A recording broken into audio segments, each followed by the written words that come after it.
मेरा नाम नवीन राणा है और मैं कंसल्टेंट के रूप में कार्य करता हूं और मुझे डीपीआर बनाने का कार्य वर्क ऑर्डर मुजफ्फरनगर की 4 नगर पंचायतों से मुझे मिला था और ये कार्य करने के दौरान ही मेरी लवी त्यागी ने मुझे अप्रोच किया और मुझसे कहा कि मुझे भी अपनी डीपीआर बनवानी है, जिसका मैंने उसको 2% का खर्चा बताया कि मेरे 2% की लागत आती है, आपको ये पैसे मुझे देने होंगे। तो उससे मैंने अग्रिम राशि के रूप में 1% के रूप में पहले 4 लाख रुपए लिए, फिर 3 लाख रुपए लिए और डीपीआर बनाने का कार्य कराने के लिए मैंने कार्य आरंभ कर दिया। उसके बाद में इसका वेटिंग का कार्य कराने के लिए इसमें 6 महीने का समय लगा। इसी बीच में लवी त्यागी ने मुझसे कहा कि भाई मुझे और जगह का काम की कंसल्टेंसी आप दे दीजिए, तो मैंने उसको इलाहाबाद नगर निगम और उत्तराखंड परिवहन विभाग में मैंने कंसल्टेंसी का कार्य किया। इसमें मैंने खुद अपने पैसे से इसकी ईएमडी भरी, इसमें जितनी भी टेक्निकल सपोर्ट होते हैं, जो भी इंजीनियर्स इलाहाबाद गए, उसका सारा खर्चा मेरे द्वारा किया गया। इसी बीच लवी त्यागी ने मुझसे कहा कि मेरे पास में पैसों की दिक्कत आ रही है, आप कृपया मुझे पैसे दे दीजिए, कुछ पैसे दे दीजिए। तो 3 लाख के करीब उन्होंने मुझसे मांगे, तो मैंने अपने खाते से इनके बताए हुए कीर्ति त्यागी के खाते में 2 लाख एक ट्रांसफर किए, 87,000 एक ट्रांसफर किए। इसी दौरान 14 अगस्त के आसपास शासन से डीपीआर का पैसा अवमुक्त हो गया, तो इन्होंने अपना मुझे बुलाया कि भाई राजकीय इंटर कॉलेज में मुझे आपसे बहुत जरूरी मिलना है। मैं वहां पे मिला तो ये 7-8 लोग थे, जिसमें मांगेराम त्यागी, विनोद, लवी त्यागी और लवी त्यागी के पिताजी वहां पर थे। वहां पर जाते ही उन्होंने कहा कि देखिए ऐसा है कि हमारी गोपाल त्यागी से बहुत अच्छी रिश्तेदारी है, हमारी अच्छी उससे जान पहचान है और ये पैसे जो 7 लाख रुपए की पेमेंट हमने नंबर 1 में करी है, ये तो आपको करनी पड़ेगी। मैंने कहा जी मैंने जो आपका काम किया है, इसकी पेमेंट जो मेरी तो बाकी और बच रही है वो कैसे आप देंगे, क्योंकि हमारा कोई हिसाब नहीं हुआ था। फिर उसके बाद में इन्होंने वहां पर मुझे धमकाया और सभी ने मुझे प्रेशर में लिया, जिससे मैं अपना वहां से मुजफ्फरनगर से कोई भी काम करने का इच्छुक नहीं था। इसी बीच इन्होंने 31 जनवरी के आसपास 31 दिसंबर के आसपास एक टेंडर निकलवाया।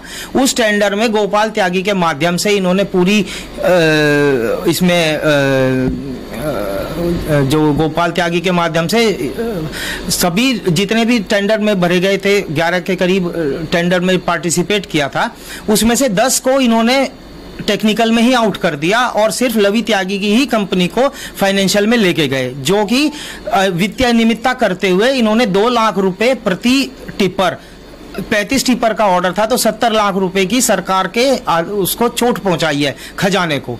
और इसी में बीच में जब इन्होंने अग्रिम भुगतान भी कर लिया बिना कोई सामान नगर पालिका को दिए, जिससे ये लगता है कि ये पूरा का पूरा इनका गैंग है और ये ब्लैकमेलिंग का धंधा करते हैं। मैंने अपने सभी साक्ष्य सिटी मजिस्ट्रेट साहब को उपलब्ध कराए हैं, सारी बैंक स्टेटमेंटें, जो भी मैंने इनके लिए कार्य किया है, जो भी मैंने इनके लिए कंसल्टेंसी का कार्य किया है, जो भी मेरे पास में वर्क ऑर्डर थे, मैंने सभी सिटी मजिस्ट्रेट साहब को पूरा तफसील से मैंने बता दिया। राणा जी, बड़ा सवाल ये है कि जिस तरह से आपका एक अनुबंध हुआ था लवी त्यागी से, तो ऐसा क्या कारण है कि वो पैसे अब आपसे उल्टा मांग रहा है? कि आपका ऐसा अनुबंध था कि साझेदारी में दोनों आप काम करेंगे? देखिए सर, जब उसने ये कहा कि नवीन राणा जी आप लेके आ रहे हैं पैसा, तो हम काम मिलके भी कर लेंगे, तो मैंने कहा कोई दिक्कत नहीं, हम काम मिलके कर लेंगे, उसमें मुझे कोई समस्या नहीं थी, क्योंकि पैसा लवी त्यागी ने शुरू में दिया था। मैंने उसको यही कहा था कि आप जैसा कहेंगे, मुझे कोई समस्या नहीं है, मिलके करना है तो हम मिलके कर लेंगे। अच्छा, इसी मामले में एक बलजीत सिंह जी हैं, स्वच्छ भारत मिशन के एक अधिकारी हैं सविता पे, उन पे भी तरह तरह के आरोप लगाए जाने हैं। देखिए सर, इसका आरोप का जो जवाब है वो बलजीत सिंह ही दे पाएंगे। मेरा उनसे कोई ऐसा संबंध नहीं है कि, ना ही मुझे लगता है कि उनके पास में कोई ऐसा वित्तीय अधिकार है कि वो किसी भी चीज को इन्फ्लुएंस कर सकते हैं। तो जिस तरह से प्रकरण बढ़ रहा है, आपका कहना है कि बार बार निरंतर आपको धमकियां मिल रही हैं, क्या आपकी जान को भी खतरा? मुझे लवी त्यागी, विनोद चौधरी, मांगेराम त्यागी, गोपाल त्यागी आदि से बहुत जान का खतरा है।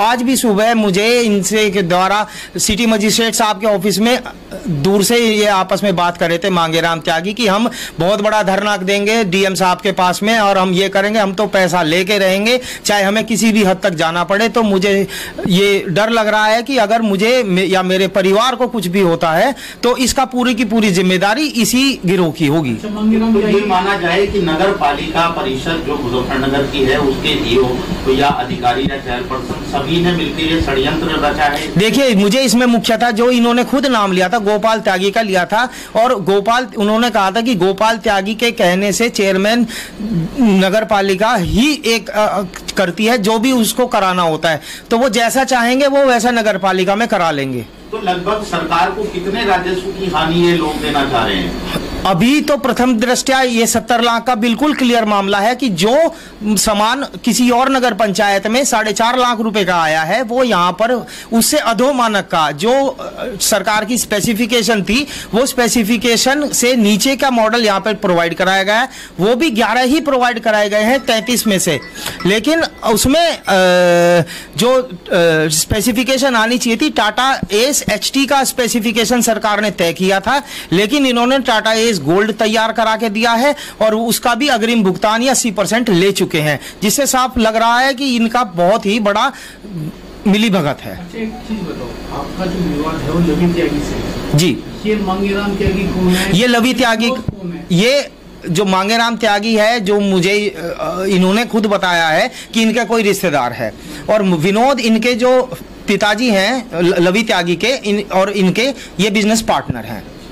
आपकी तो मांगे जो विनोद है उनसे भी कुछ? हाँ, अभी एक ऑडियो वायरल हुई है। हाँ, जो उसमें ऑडियो वायरल हुई है, विनोद ने मेरे ऊपर जो आरोप लगाए हैं कि तुम हवाई जहाज में घूमते हो, तुम ये ऐसे ऐसे करते, होटलों में दावतें उड़ाते हो, यही प्रकरण बिना मेरे से कोई भी क्रॉस वेरिफिकेशन किए मेरे विरोधी की ही बात को ही सत्यापित करते हुए जागरण ने ये ऐसी की ऐसी खबर प्रकाशित कर दी है, जो कि मेरे मानहानि का बहुत ही बड़ा कारण है, जिससे मेरी काफी मानहानि हुई है। तो आपको क्या उम्मीद है इंसान मिल सकता है इसमें? देखिए सर, मैंने आज सिटी मजिस्ट्रेट साहब को एक एक चीज विद साक्ष्य अपने सभी उपलब्ध कराए हैं, और अब सरकार सिटी मजिस्ट्रेट साहब जो लेंगे साक्ष्यों को तो झुटलाया नहीं जा सकता। अब वो मुंह ज़बानी कुछ भी कहे, उसका कोई साक्ष्य नहीं है कि हमने वहां करा यहाँ करा। साक्ष्य बोलते हैं, साक्ष्य मेरे साथ में है, और मैं एक प्रोफेशनल आदमी। आपकी एक रजिस्टर्ड फर्म भी है जी, तो उसके अनुसार अब आपका जो बकाया है लवी त्यागी पर कितना? देखिए, अगर मैं टोटल हिसाब लगाऊं, जो मैंने पिछले साल इनको एक परफॉर्मा इनवॉइस दी थी वो 14 लाख की थी, लेकिन मेरी जो टोटल बन रही है, अगर जो मैं पूरा इनसे बिल मांगू जो भी DPR 3 का है, तो वो करीबन मेरा 17-18 लाख रुपए टोटल बनता है।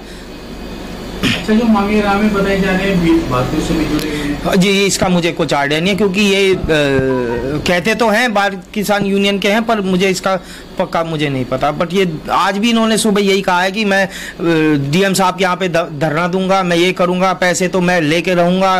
काफी गलत तरीके से धमकाया गया है। तो ये पूरा गौरव धंधा है क्या? ये चेयरमैन की नॉलेज में? बिना चेयरमैन की नॉलेज के कुछ नहीं हो सकता। तो ये पूरा नगर पालिका की मिलीभगत से सरकार को चूना लगाया जाए? बिल्कुल बिल्कुल।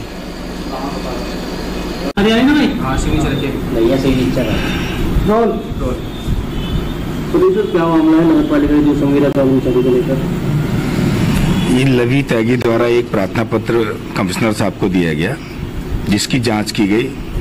जांच में प्रथम दृष्टया मामला सही पाया गया, जिसमें विस्तार से साक्ष्य संकलन कर गहराई से विवेचना की आवश्यकता है। इस प्रार्थना पत्र के आधार पर बलजीत व नवीन राणा के विरुद्ध अभियोग पंजीकृत किया गया है, जिसकी विवेचना की जा रही है। साक्ष्य संकलन के आधार पर इसमें कार्रवाई की जाएगी। 420, 406, 506। लवी ने आरोप लगाया था कि उसने काम दिलाने के बहाने उससे पैसे लिए गए, उसने अकाउंट में पैसे ट्रांसफर किए, और जबकि उसे वो काम नहीं मिला है।